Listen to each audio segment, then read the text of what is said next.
વિરામ બાદ આપનું સ્વાગત છે। સુપ્રસિદ્ધ યાત્રાધામ ડાકોરમાં માનવ મહેરામણ ઉમટ્યું છે। ડાકોરમાં કોણ છે રાજા રણછોડ છે ના નાદથી મંદિર પરિસર ગુંજી ઉઠ્યું છે। ડાકોરના ઠાકોરની એક ઝલક જોવા માટે ભક્તો આતુર બન્યા છે અને મધ્યરાત્રિથી જ મોટી સંખ્યામાં ભક્તો મંદિરે ઉમટ્યા છે। મોટી સંખ્યામાં ભક્તોએ મંગળા આરતીનો લાહવો લીધો। રાત્રે કૃષ્ણ જન્મોત્સવ માટે તડામાર તૈયારીઓ ચાલી રહી છે અને આખું મંદિર પરિસર ગુંજી ઉઠ્યું છે। અને વધુ વિગત સાથે સંવાદદાતા કરુણેશ આપણી સાથે જોડાઈ ગયા છે। કરુણેશ, ડાકોરના ઠાકોરના દર્શન કરવા માટે મધ્યરાત્રિથી જ ભક્તોનું ઘોડા પર ઉમટ્યું હતું। અત્યારે કેવો માહોલ જોવા મળી રહ્યો છે ત્યાં?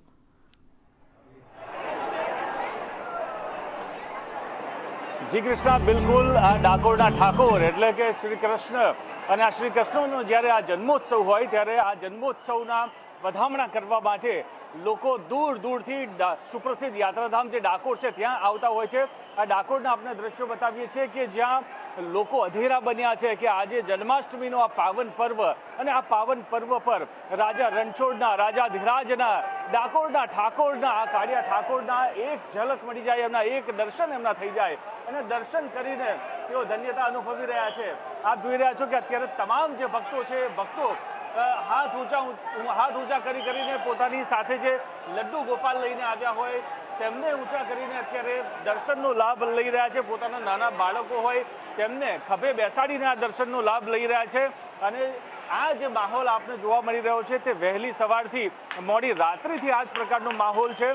જ્યારે મંદિરે વહેલી સવારે જ્યારે મંગળા આરતી થઈ 4 વાગ્યે જ્યારે ભગવાનના દર્શન ખોલ્યા ત્યારથી લઈને આ જ પ્રકારનો અવિરત ભક્તોનો પ્રવાહ અહીંયા આગળ જોવા મળી રહ્યો છે। ભક્તો તમામ જે અહીંયા ભક્તો આવી રહ્યા છે એ ભક્તો તાલી વગાડીને ભગવાનને જાણે કે કહી રહ્યા છે કે ભગવાન, હું આવ્યો છું આપના દ્વારે, આપ મને દર્શન આપો, મારી તરફ જુઓ, મને દર્શન આપો।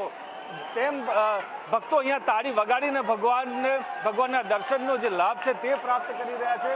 અત્યારે આપ જોઈ રહ્યા છો રાજા રણછોડ જે અત્યારે ખૂબ જ સુંદર પોતાના જે ગર્ભગૃહમાં છે બિરાજમાન છે, તેમના દર્શન કરીને ભાવ વિભોર અહીંયા ભક્તો થઈ રહ્યા છે। વહેલી સવારથી જ આ જ પ્રકારનો માહોલ અહીંયા જોવા મળી રહ્યો છે, ન માત્ર ડાકોરમાં પરંતુ આપ જ્યાં પણ જુઓ ત્યાં તમામ જે કૃષ્ણની નગરી, તમામ નગરીઓમાં આ જ પ્રકારનો માહોલ જોવા મળી રહ્યો છે। જી કૃષ્ણા। જી બિલકુલ કરુણેશ, આભાર આપનો।